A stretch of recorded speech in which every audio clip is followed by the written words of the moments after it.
Армысыздар, жақсапсыздар. Соғысы дейміз, полковникімізді!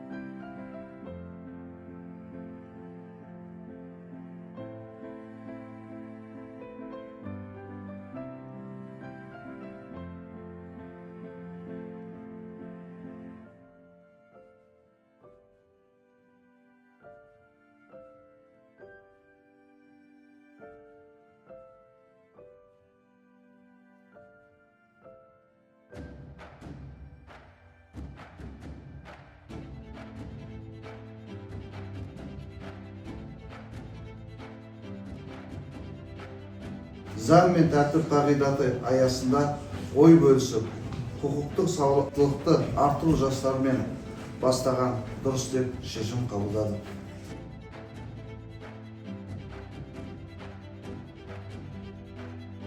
Ішкі істер министрлігімен 2026 жыл қауіпсіз балалық шақ кепіл ретінде жарияланды.